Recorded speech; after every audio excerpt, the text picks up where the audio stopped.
I'll start off by saying the appeal of this conspiracy theory in itself.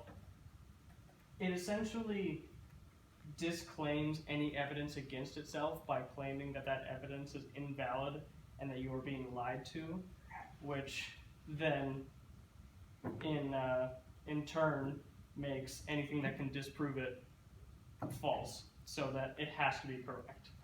So let's begin. Based on what they're showing us, it seems very fake. When we're being presented with things like moon landing footage, you've only got to look through the critical eye to see that it's done on set. So, in his first comments, he tries to invalidate the evidence that is presented to the world only based on the reason that they seem very fake. He's making an emotional connection to try and debunk all the information presented by claiming that all the evidence is fake because he has looked at it with a critical eye, which holds no validity and cannot sustain an argument. Well, NASA were developed for the sole purpose of lying to us. Their only purpose is to perpetuate the globe line. Every single story that is told by NASA has the subcontext that we live on a globe. So, the entire premise of this argument is that the government is lying to us. Without the anchoring of the notion that someone is lying to us at all times, then the argument has no validity. He claims a massive government agency has been devoted to lie to us for the sole purpose of telling us that we live on a globe, stopping at nothing to try and convince us that we live on this spherical mass using studio technology and making movies to make it seem more believable.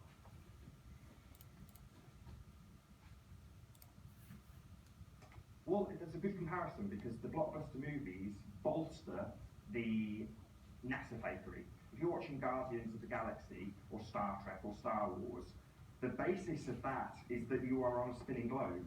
So the fact that Hollywood perpetuates this meme, this lie, this spinning globe lie, is the over-the-top suspension of disbelief. Whereas when NASA do it, they play their cards much more close to their chest. They always keep it nice and simple. So they're not going to be having Star Wars type battles in space. They're just going to have a zero-G meal.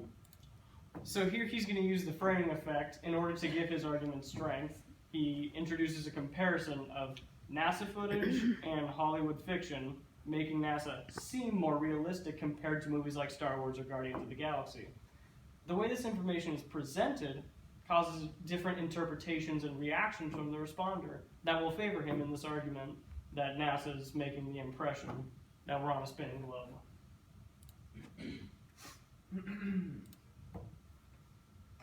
Well, I've never been to the ends of the Earth, so it's a difficult one to give you an answer. Okay, so here is a little bit of confirmation bias.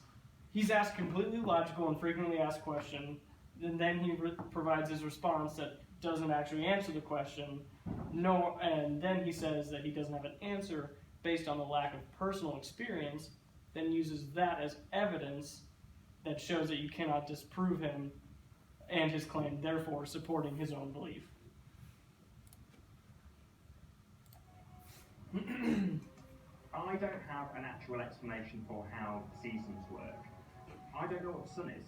The same technically goes for the moon. I don't know what the moon is. And further to that, I don't trust any of the maps that they give us. Okay, so yet again, he propagates that you cannot trust any maps nor any other sort of evidence to disprove his theory. This is all based on the idea that everything you have ever been told is an absolute lie and cannot be confirmed unless you experience it for yourself, which makes any evidence collected by anyone ever invalid, therefore cannot disprove his argument.